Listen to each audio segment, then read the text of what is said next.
Okay, so John, we'll get to the football in a moment, but first of all, Will Jackman suffered a really bad injury early in the game. How is he? He's alright, he's on his way to hospital with his dad. It's a tough tackle, obviously they've both gone in quite hard.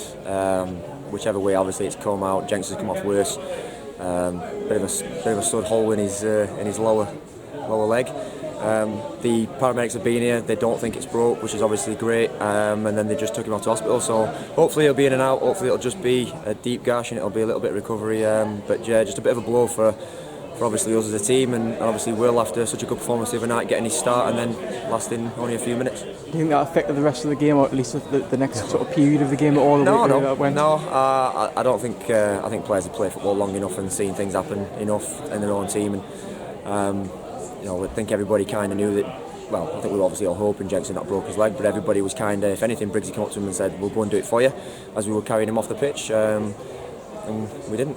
What were your thoughts on the rest of the game and how it went?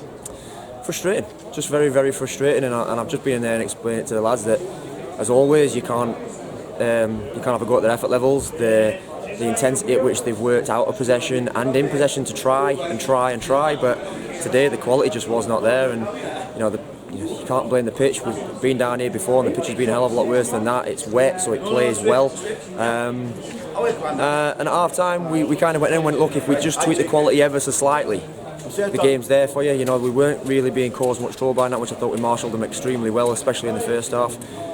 We had good sustained spells of possession, but then when we did get those opportunities from playing our way, from doing things that we asked, constantly switching the ball, we didn't do it often enough. So obviously at half time then, when we go in and just say, look, at the minute we're giving the ball away cheap, we're not double switching it enough, they're sat in deep, we need to move them around, and then we come out of the second half and insist on playing a lot of straight balls into midfield and giving the ball away cheap, and then when we get our opportunities, which we have had, we didn't take them. It was just one of those days. I think like I said, I didn't want to stand in there and have a go at them, especially the way that they committed themselves, but if you have got 4 or 5 players that are below their levels, especially with the ball, you're going to give teams opportunities to counter-attack, and that's all that Nantwich wanted today. They wanted to sit back deep, they wanted to frustrate us, and they wanted to counter-attack us, and we gave them opportunities to do that by just being so wasteful with the ball.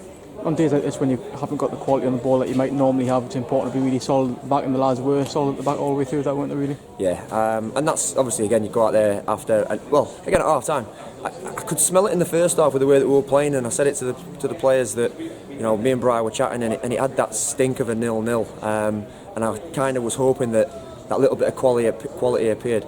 And we just said to him, look, we're doing really, really well defensively, you're doing everything right. The only way we change this game is if we give them something. Unfortunately, we didn't. Obviously, they had a couple of little sniffs, but over a 90-minute spell, very rare that you get a game where somebody doesn't get a shot on your goal. But yeah, over 90 minutes, I think, again, defensively, we worked extremely hard, and the lads at the back and Milo deserve a lot of credit for that. Another tough away game on Tuesday at Bamber Bridge. I guess you're hoping for improvements in that one, but I guess there's another positive building that you're keeping unbeaten away from home, and you've still got the unbeaten record overall. Yeah, at top of I don't know, I think the top now, I think Bucks, Matlock won late on. Okay, so yeah, we've got to go to Bamber with that still confidence, though, that, as you say, we're unbeaten. And again, we know Bamber's a good pitch, we know that they like to play. Should be a real, one for the neutral. Whereas today, like I say, we've come here and, Nantwich China showed their cards quite early. We know Millie's going to probably have Bamber coming out and having a go at us, so maybe that'll play into our hands. But we do need that little bit of quality. But again, it comes round quick in our league. That's the best part about it. We've played today. We've still got a point away from home on in a place that's, we know is tough. And then we get to go again Tuesday to Bamber and hopefully put it right with a win. Just finally, no offence to you today, I guess all your thoughts are with him to get a quick recovery as quickly as possible. But how did it sort of work today with yourself and Bri taking the team and Fence sort of almost from afar keeping an eye on things? Yeah, obviously we had the same situation in pre-season. We work quite closely a lot, and nobody needs to. Well, everybody will understand how gutted more than anything Fence will be not to be here. But he has been a little bit rough. He's been a bit under the weather, and then obviously with this, it's a bit of a nightmare for him. And like I say, he'll probably be at home gutted that one, he couldn't have been here and maybe put his own stamp and effect on it. But yeah, as the day's gone, everything seemed right, everything felt okay, but inevitably the quality wasn't there, so it turns out to be quite frustrating for us here just as much as him at home.